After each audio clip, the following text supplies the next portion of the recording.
Hello বন্ধুরা, আমরা এখন চলে যাচ্ছি ঢাকা। আমার ভাই আমাদের সাথেই আছে, সে আমাদের মুক্তারপুর ব্রিজে ছেড়ে দিয়ে আসবে। সেদিক দিয়ে আমি বাসে উঠে চলে যাব। ভাইকে ছেড়ে চলে যাওয়াটা অনেক কষ্ট, চলে যাইতে মনে চাচ্ছে না, তাও কাজ আছে তো ঢাকায়, তার জন্য চলে যেতে লাগছে।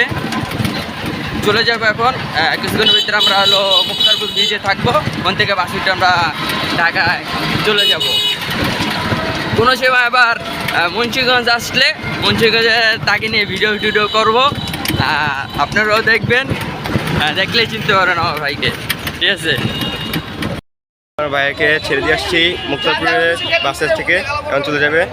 আর এখানে আমরা টিকিট কাটবো, আমরা কিছুক্ষণ পরে চলে যাব এই জায়গার থেকে। এখন হলো ভাইকে ছেড়ে যাত্রাটা অনেক কষ্ট লাগতেছে। কিছু যে আমাদের বাসও আছে এদিকে সামনে, আমরা চলে যাব।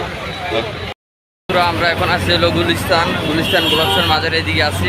কারণ আমরা যাচ্ছি হলো সচিবালয় থেকে মেট্রো স্ট্যান্ডে যাব। আমার বন্ধু থেকে বিদায় নিয়ে এখন আসছি হলো বাথরুম পরমে এদিকে আসলাম পড়ার জন্য। হ্যালো বন্ধুরা, আমরা এখন আসি হলো বলতে পারি আমরা আছি মেট্রো স্ট্যান্ডে থেকে আমরা উত্তরা যাব, উত্তরার থেকে আমাদের বাসায় যাব। সে অনুযায়ী আমরা দেখলাম কি জায়গায় একটা ছোটোখাটো একটা ঝামেলা হয়েছে, সেটা দেখাই যাচ্ছে। অনেক কাপচাপ হচ্ছে, সেটা ভিডিওর মাঝখানে নিলাম না জিনিসটার সাথে। আমাদের এদিকে মনে করছেন হলো বাসে যেতে বেশিক্ষণ সময় লাগবে। ঠিক মতো আমরা এখান থেকে উত্তরা যাব, উত্তরার থেকে একটা অটো রিক্সা করে বাসে যাবো। সেটা দেখতে পাচ্ছেন আমরা মেট্রো আছে, আমি টিকিটটা পাচ্ছেন। এখন আমরা মেট্রোর ভিতরে আছি,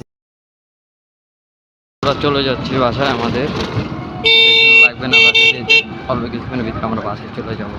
মেট্রোর থেকে নেমে আমরা পঞ্চবটির এদিকে বাসায় যাচ্ছি।